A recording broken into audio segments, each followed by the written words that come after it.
So in today's episode, Blue Angel summoned a sexy Neko magic girl. You can just see the porn that's going to come out from that, can't you? Hey guys, xthedarkone here. We're back home from Alcon. That was a con, it happened, we're here now. No little crew was going to jump out on us this time. It's just me. And we're here to talk about, once again, the new episode of VRains. So let's hop onto the VRain train and talk about Turn 17, Flawless AI Duelist. Absolutely flawless.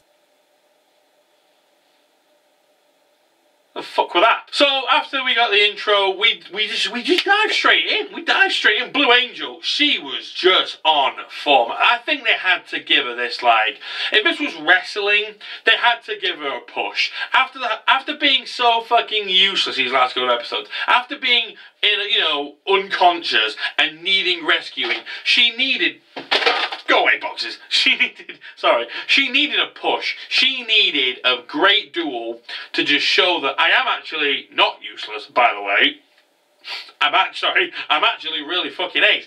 And we fucking got that. She didn't give a shit. This duelist, who was using the same deck as the other duelist who was facing Playmaker, had the same, the difference was that Blue Angel got to go first, so she, fucking hell, boom, boom, boom, she got all her shit out, and she started picking away at his life points, chipping away, as she does, as is her strategy. That seems to be the trickster dueling strategy, chip, and those chips work towards powering up a monster, and it worked, she was just chipping away constantly, but then he then got a turn, the AI, and he was like, right, well, I'm going to chip at you. And he was now using a chip away strategy. He didn't even use a single discard strategy. So either these cards are just multi-purpose or what, I don't know, but the fact that he used the same cards at first, got the same Link summon monster out, but, she never discarded any cards from her hand. It was just a case of, right, I've got these cards and I've got my own cards that chip away life points. And she was just like, you want to chip at my life points? You're gonna make it a game like that? Fine, let's make it a game like that. Of course, it cuts back to Ghost Girl and Zyzen. Zyzen realises that, Blue Angel's doing, what's Blue Angel doing here? Whoa, what's Blue Angel doing here? He's about to go help her. Ghost Girl's like, oi, come on. You need to knock it off. If you're going to miss this chance, we're screwed. Come on. Get your arse in gear. Zyzen, get your arse in gear. As their duel proceeds, Blue Angel and AI2, I think his name was, they are just chipping away. He's got a card that deals damage and extra damage. She's got cards that deal damage and that magic card that deals extra damage. And they just keep, whenever one deals damage to the other's card activates and deals more damage back. And they were just going backwards and forwards. And it was only, consider this duel, when you think about it, this was only a 3-turn duel. She had a turn, he had a turn, and then she had a turn, and then it was like on her last turn. This was her last turn, so this was the 3rd turn, so it wasn't a long duel, but speed duels rarely are. So they're knocking each other's life points down. He's still got significantly more, though, more to win, and though, he's about to lay out the final bit of life points, he's laid down the strategy. Even Blue Angel does so, I've lost. Just kidding. She plays a card, draws back, returns a monster to someone's hand, and she's saved from that turn. And, it might have been a 4 or 5 turn duel, maybe. I forget. I've only watched it once this time, because I've just not had chance, basically. I had little Karibo over, he left on Wednesday, I didn't watch it on Wednesday, I started watching wrestling, so I'm back to watching wrestling. So I've not been watching it. I've only watched it once, I've literally just watched it, so it's still fresh in my head. Blue Angel then is like, okay, she assesses the whole situation, and she's like, right, it ends this turn, she draws a card, and then it cuts to Playmaker. So Playmaker has no cards in his hand, but he just activates everything from his graveyard, because of course he does. There needs to be a Playmaker using the graveyard meme, because at the moment that just seems to be how he just gets out of every situation. There's a card, he's in a situation, remove a card from the graveyard, and it has a new effect. That must be a new thing for Yu-Gi-Oh! A new meme is banishing stuff from the graveyard to get their effects on when needed. So yeah, basically, Playmaker's turn, he drops that effect and lowers down his life points to 1,000, jumps into the Data Storm. He doesn't exceed summon straight away. He doesn't link summon straight away. He's just able to swarm summon a bunch of monsters. Then he goes, into the Data Storm, pulls out a new monster. Something interesting about the Data Storm as well is you saw the outlines of multiple monsters. So I'm wondering if that was just there to say, yes, the Data Storm has loads of monsters in it, or are those actually outlines of future monsters that he might take one day, or even Revolver might get, because he can use Storm Access too. So I'm wondering if those outlines that we saw may or may not have been future monsters, so that's one to keep an eye out for, possibly. He then summons his new monster, which is Gurren Lagann inspired if I've ever seen it. It looked ace. I can't remember its full name, but it was an Archfiend card, and they always look cool. But yeah, he summoned that. Not a lot. It's 2,400 attack, which is fair, but its effect was something like when you have a site, you can tribute a Cyberse monster on the field and special summon another monster back and add it to its link. To its link marker, and it can attack again, I think, which was quite interesting. So basically, yeah, in that turn, Playmaker finished everything off.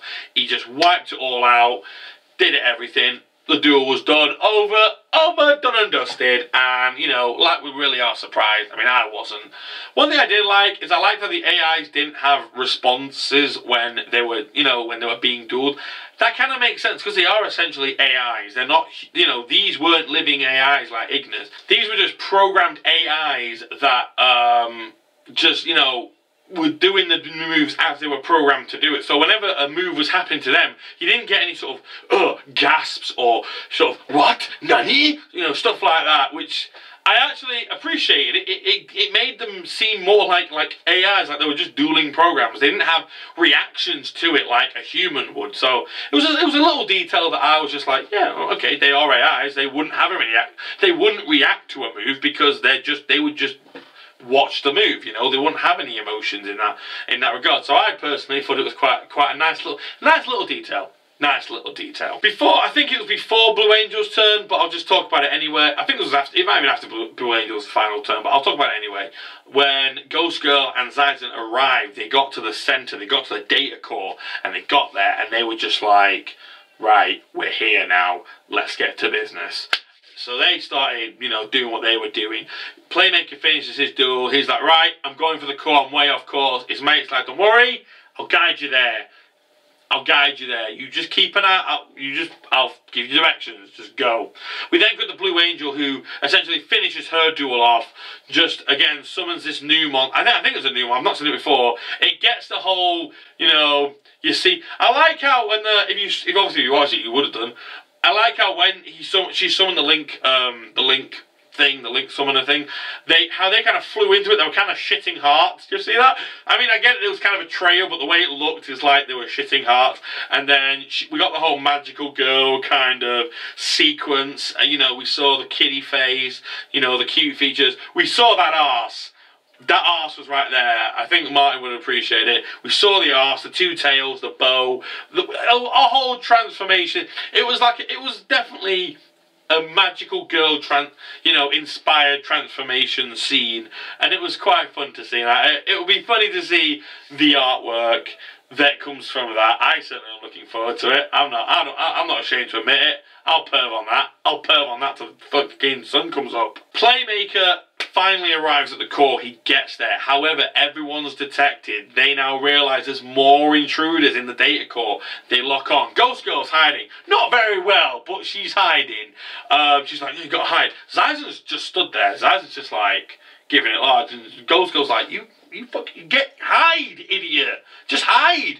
But he doesn't. He brings up some stuff, types in some stuff, that disappears, and then the area starts shifting, and Zaizen approaches Playmaker, and then in the biggest twist of the episode, he's like, Playmaker, I've been waiting for you, and he's clearly got a dual disc on him, and the episode ends, and I was just like, oh shit, Oh, so it looks like we're going to get Playmaker versus Zyzen in the next episode. Again, I haven't watched the previews, but it looks like Zyzen wants to duel Playmaker, which I'm really, really curious about. Now, does this mean that Zyzen has already found information and he wants to attack Playmaker?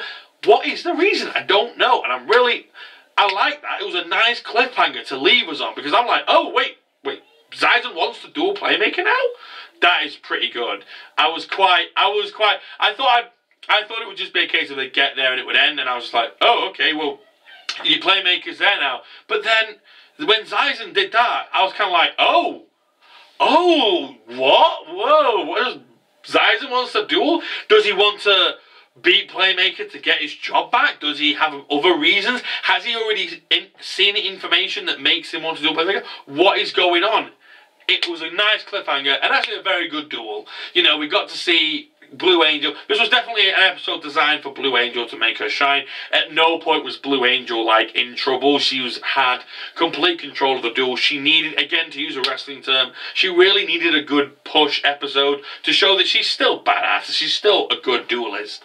And I like that even though she wasn't being good, I like how she keeps in character, because the Blue Angel character is a character. Awie's not like that in real life. It's almost as if Blue Angel's who she wants to be, but she hasn't got the confidence to be that person.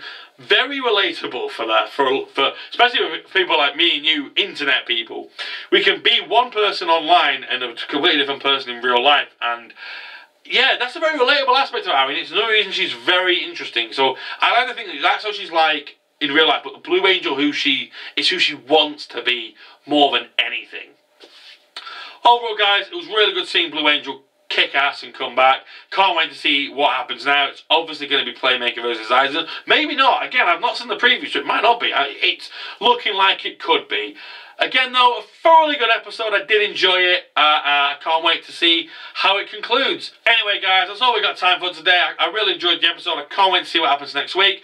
I will see you all next week, and I hope you enjoyed this episode that was titled Flawless AI Duelist. Bye-bye. Absolutely flawless.